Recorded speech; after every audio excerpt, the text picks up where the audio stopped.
Hello and welcome back to part 4 of the introduction of calculus. Today we're going to be looking at an extension of the power rule, and we're going to introduce a new rule, the chain rule, for differentiating functions. So let's first of all revise what we learned about differentiating a function of the form, for example, x cubed. So say we have a function x cubed and we want to find its derivative. Then we would look at the exponent, so that's 3. That would kind of jump in front and become a factor, and then we reduce the exponent by 1. So that'll become, well, 3 minus 1, that's 2, so the derivative is 3x squared. Now, in the last video, we only covered really integer numbers of exponents, so that's 0, 1, 2, 3, on none. But actually this rule works for all possible exponents, right? So this also works for a half or negative 1/5 or something like that.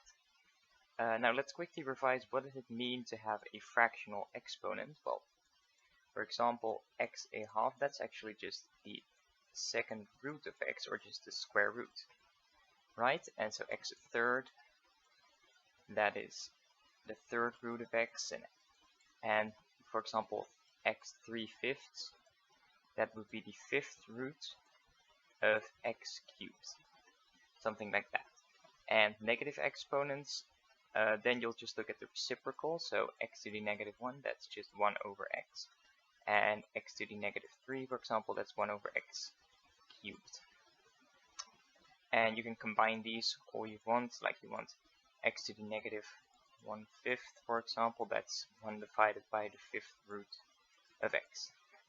So actually, using the power rule and this extension of exponents, we can differentiate a whole lot more functions. So for example, let's take a basic example that you'll often see, f of x equals 2 times the square root of x. Well, the last video we saw that this is kind of a constant, it remains the same. So we can just copy this when we're differentiating. And now we'll have to look at what is the derivative of the square root of x? Well, we can rewrite this square root of x as x to the 1/2. And now we just kind of blindly apply the power rule. So we have 1/2 comes in front, or the exponent comes in front, and we reduce the power by 1. That's 1/2 minus 1. That will become negative 1/2. So this is just 2 divided by 2, so that just becomes 1. And then x to the negative 1/2, that's just 1 divided by x, or the square root of x. So that is the way kind of this extended power rule works. And I'll just do one more example to make it abundantly clear how it works. A bit of a more difficult example. So let's say we have, for example, this plus the 3 times the fourth root of x. That is our function gx, and we want to find its derivative. Well, first of all, it's always useful to write it just as a power of x, right? So 1 divided by x to the fourth, that will become x to the negative 4, and then this will become, well, 3 remains the same, and this will become x to the 1/4. And now we can just apply the power rule, right? So this negative 4 comes in front, negative 4 minus 1, that becomes negative 5, and then this 1/4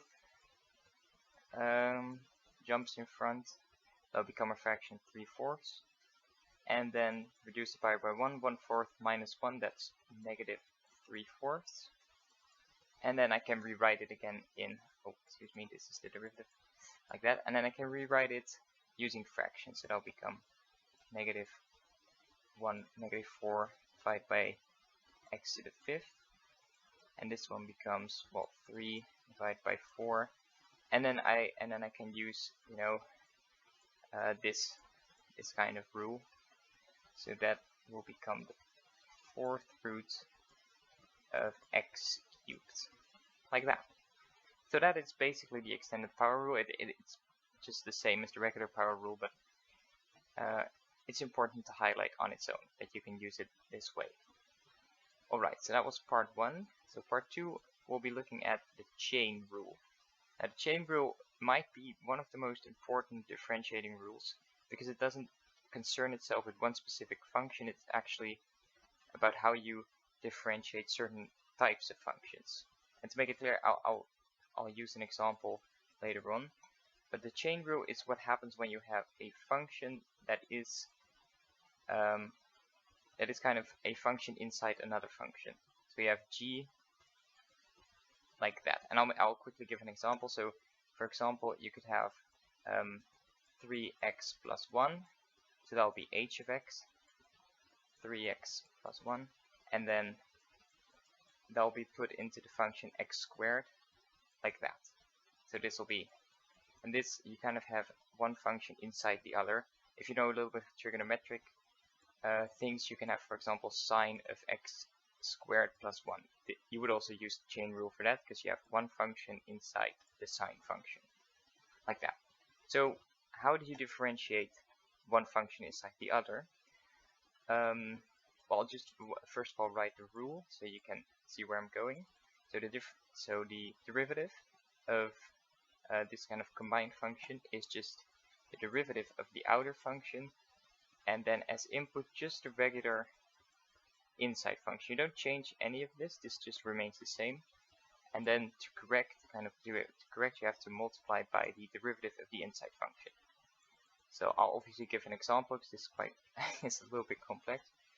Alright, here we go. So let's actually use this example. Now you could work this out by doing 3x plus 1 and then 3x plus 1 and then reducing this, but that's a whole lot of work, especially when the exponent gets to like 5 and 6 or something. They'll become quite complicated. So let's just do this one using the chain rule. So here we go. F of x equals 3x plus 1 squared. So first of all, we have to find the derivative of the outside function. As we saw, the outside function was x squared, so that's easy enough. The derivative of x squared, that's just 2x. And then in that function, we have to input the regular inside function, h of x.